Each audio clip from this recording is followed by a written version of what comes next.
Évangile de Jésus-Christ selon Saint Jean. Il y a eu un homme envoyé par Dieu. Son nom était Jean. Il est venu comme témoin pour rendre témoignage à la lumière, afin que tous croient par lui. Cet homme n'était pas la lumière, mais il était là pour rendre témoignage à la lumière. Voici le témoignage de Jean. Quand les Juifs les envoyèrent de Jérusalem, des prêtres et des Lévites, pour lui demander: Qui es-tu? Il ne refusait pas de répondre. Il déclara ouvertement: Je ne suis pas le Christ. Ils lui demandèrent: Alors qui connaît-il? Es-tu le prophète Élie? Il répondit: Je ne le suis pas. Es-tu le prophète annoncé? Il répondit: Non. Alors, ils lui dirent: Qui es-tu? Il faut que nous donnions une réponse à ceux qui nous ont envoyés. Que dis-tu sur toi-même? Il répondit: Je suis la voix de celui qui crie dans le désert. Redressez le chemin du Seigneur, comme a dit le prophète Isaïe. Or, il avait été envoyé de la part des pharisiens. Ils lui posèrent encore cette question: Pourquoi donc baptises-tu si tu es ni le Christ, ni Élie, ni le prophète? Jean leur répondit: Moi, je baptise dans l'eau, mais au milieu de vous se tient celui que vous ne connaissez pas, celui qui vient derrière moi, et je ne suis pas digne de délier le corrois de son sandal. Cela se passait à Béthanie, de l'autre côté du Jourdain, à l'endroit où Jean baptisait. Acclamons la parole du Seigneur. Asseyez-vous. Alors, comme je vous disais, c'est le troisième dimanche du temps de l'Avent. Et aussi la fête de Santa Lucia. Est-ce qu'il y a quelqu'un ici qui s'appelle Lucie ou Lucia? Non? Il n'y a pas. Ma mère s'appelle Lucia aussi. Bon, félicitations à tous ceux qui ont le nom de Lucie. Mais dans cette troisième dimanche, le Seigneur nous accueille avec une parole merveilleuse qui montre son amour pour nous.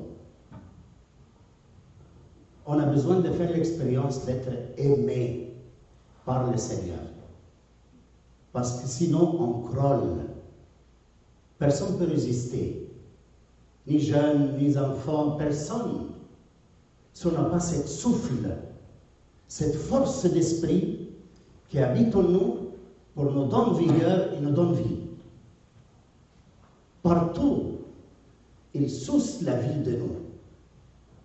Le monde cherche la vie partout. C'est pour ça, ce matin, il y a celui qui est témoin de quoi? De la vie et de la lumière. Est-ce que vous pouvez regarder le soleil ou cette lumière-là, fort? Vous le regardez comme ça, fort, dans les yeux? Est-ce que tu peux? Alors, qu'est-ce qu'on fait? Dans l'art, ils font un petit nuage. Comme ça, tu peux regarder le soleil. Mais cet nuage-là, il est rien. Tu le touches comme ça, il est rien. Mais ils peuvent nous donner la possibilité de le regarder la lumière. Et alors Jean-Baptiste, il a eu la question très, très importante qui existe dans la vie. Si je te pose la question, qui es-tu? Oh. Qui es-tu? Qui suis-je? Est-ce que c'est facile à répondre? Non. Mais c'est comme Jean-Baptiste, il voit. Et alors sa réponse, je ne suis pas. Je ne suis pas. Ni le Messie, ni le prophète, ni le prophète Élie. Mais je suis quoi? Voix. Je suis voix. Mais est-ce que tu entends le voix sans la parole? Ça devient stupide. Est-ce que tu comprends quelque chose, Gabriel? Quand je dis tu comprends rien. Mais quand il y a la voix avec la parole, tu comprends, n'est-ce pas? Et c'est ça Jean-Baptiste. Il est la voix. En soi, il est insignifiant. Mais il porte un contenu qui est la parole, qui est le Christ. Christ est la parole. Au commencement, il était la parole. Et la parole s'est fait chair. La parole, qui est le deuxième gnome de la Sainte Trinité, avec le Père et le Saint-Esprit, sont une famille qui est toujours en dialogue. Ils parlent. Ils n'ont pas l'habitude de rester en silence les trois ensemble. Pas comme ta famille, des fois. À la maison, il n'y a rien à dire. Et des heures pour remplir le temps, qu'est-ce qu'on fait? On regarde un film ensemble. Mais on reste séparés l'un de l'autre. Les enfants, ils sont en bas à jouer avec Nintendo. Et toi, elle, toujours avec la télévision, vous voyez des films. Mais quand le film est fini, il n'y a pas de dialogue. Pourquoi entre la Sainte Trinité, il y a la possibilité de parler tout le temps, tout le temps. C'est un état de dialogue continuel, la Sainte Trinité. Parce que la parole est amour. Et l'amour te donne de dialoguer, de parler, sur toutes choses, pour n'importe quoi. L'important, c'est que tu regardes l'autre dans ses yeux et tu parles. Tu parles. Avec ta femme, avec ton mari, avec les enfants. Tu parles, tu communiques, un état de communication totale. La Sainte Trinité. C'est pour cela, Dieu le Fils s'appelle la parole, logos, le verbe. Ce verbe est la plus chère. Elle était la lumière. Et Jean-Baptiste, ce matin, témoigne la lumière. Comment il témoigne la lumière? Avec une voix. Seulement. Il donne sa voix. Mais la parole, c'est le Christ. Saint Augustin explique ça très bien. Dans le sens que, il dit Saint Augustin, Saint Jean-Baptiste, il est la parole, et le Christ, il est la voix, et le Christ, il est la parole. Donc, le témoignage de Jean, c'est de dire la parole, parler du Christ, et appeler le monde à la conversion. C'est pour cela qu'il répond à la question « Qui es-tu ?» avec une sincérité et précision fantastique. Je ne suis pas ni l'un, ni l'autre, ni le troisième, mais je suis une voix. Imaginez-vous,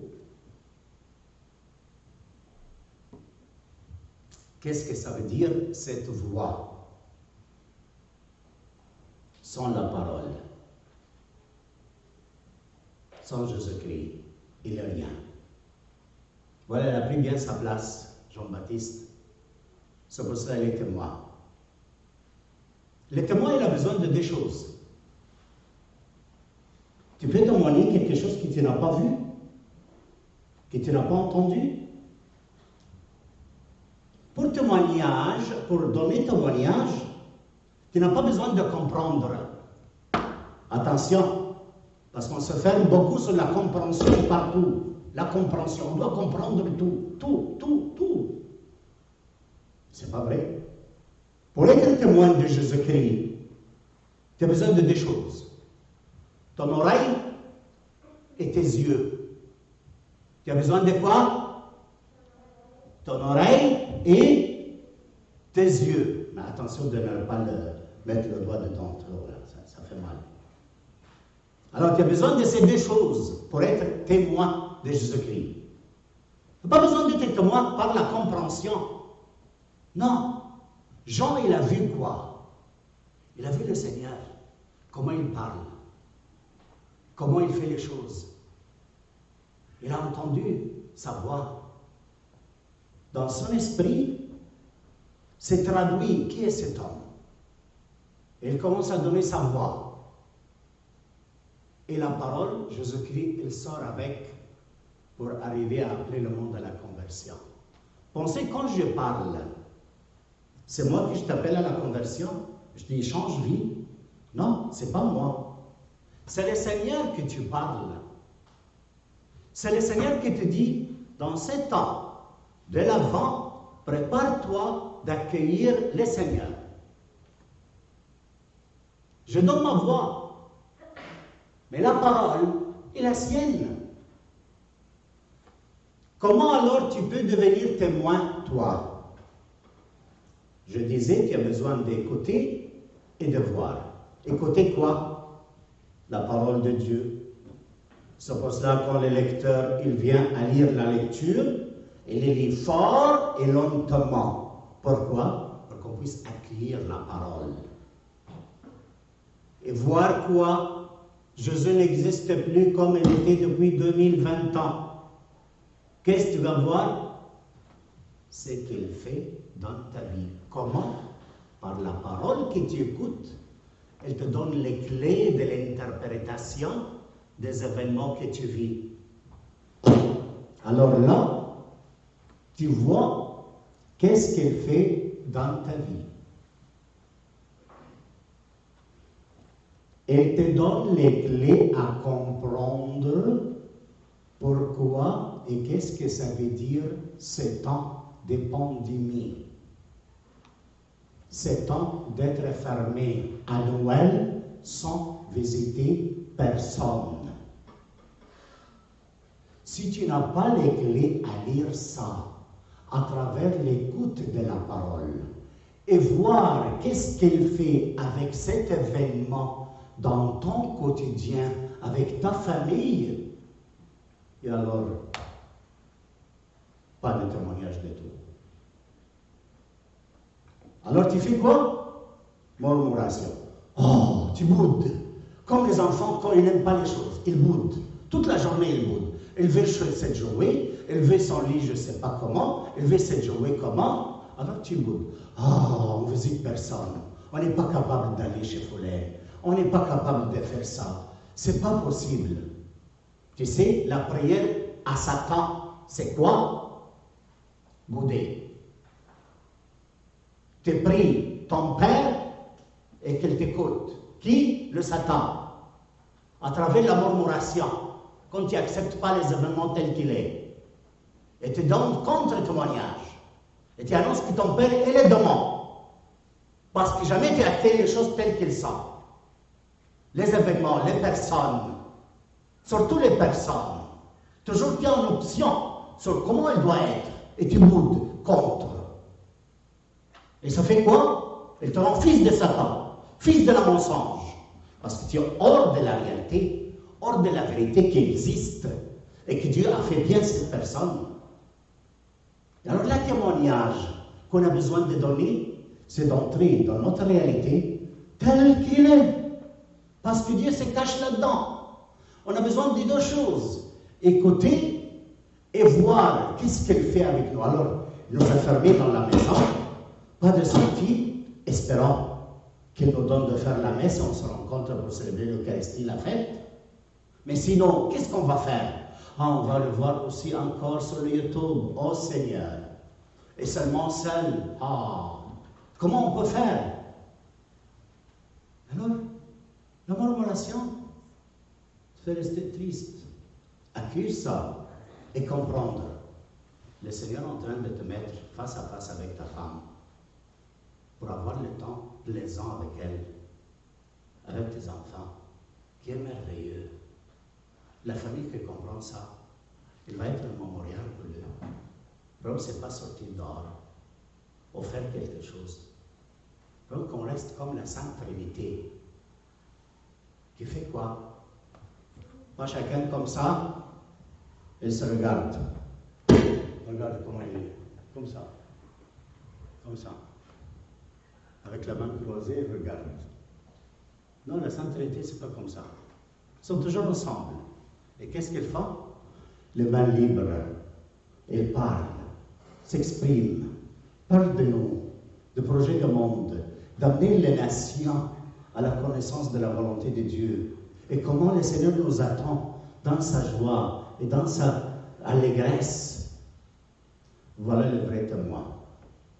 Il écoute, et il voit, et il interprète. C'est pour ça qu'il prend sa place, Jean. Et toi aussi, tu prends ta place.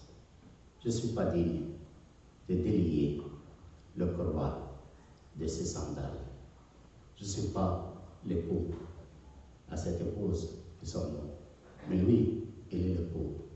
Alors l'époux, il prend l'épouse et reste ensemble, en se regardant, en se voyant, toute la beauté de l'un et de l'autre.